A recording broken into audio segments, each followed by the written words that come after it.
Diketahui bahwa Paus Fransiskus, pemimpin Gereja Katolik Roma, dilaporkan meninggal dunia dalam usia 88 tahun pada Senin 21 April hari ini.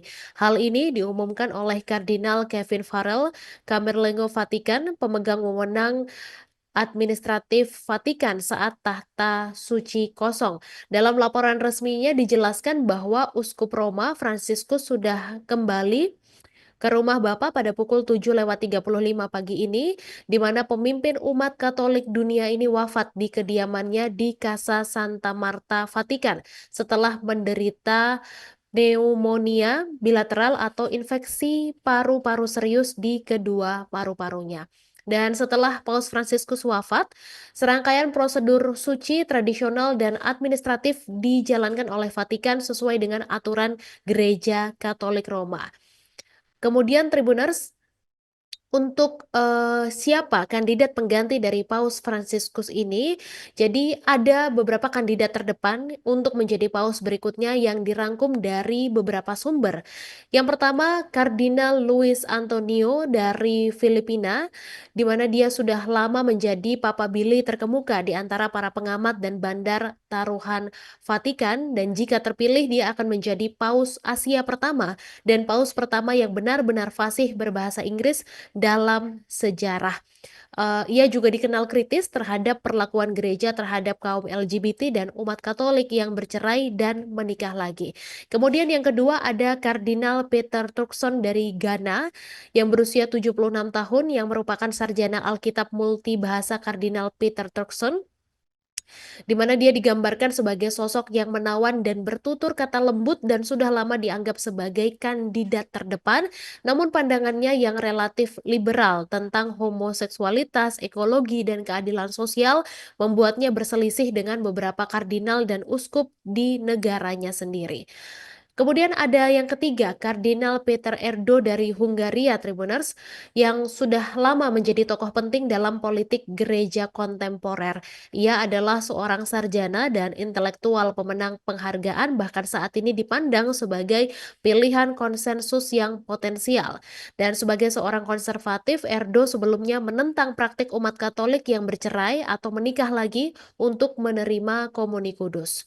Kemudian yang keempat ada Kardinal Pietro Parolin dari Italia, di mana dia sudah bertugas di Vatikan selama 11 tahun dan menjadi kandidat yang paling dinominasikan menggantikan Paus Fransiskus. Parolin dianggap moderat secara politik dan juga menghabiskan karirnya dengan berpartisipasi dalam sayap diplomatik Vatikan. Dan yang kelima, Tribuners, ada Kardinal Wim H dari Belanda. Dia adalah seorang mantan dokter medis yang dianggap sebagai salah satu kandidat terdepan yang paling konservatif.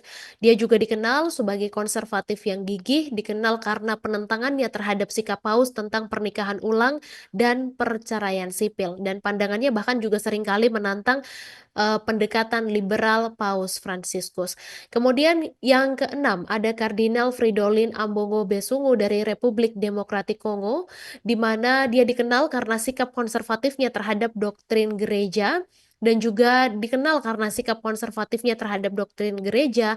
Ambongo Besungu sudah menjadi kritikus vokal ajaran liberal Paus Fransiskus khususnya pada isu LGBT.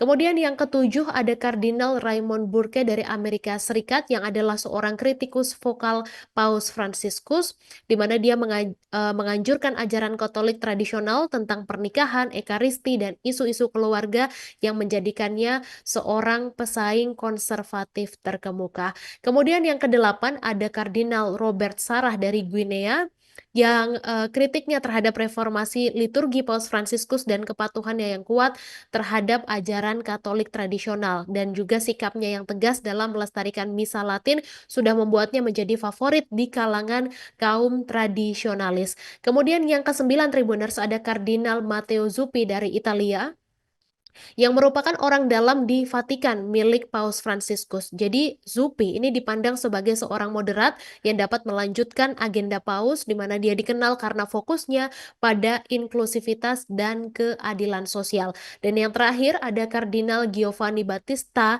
dari Italia yang merupakan dekan Dewan Kardinal, di mana Re memainkan peran penting dalam mempersiapkan konklav meskipun usianya mungkin menjadi pertimbangan, namun pengaruhnya tetap signifikan di kalangan Vatikan.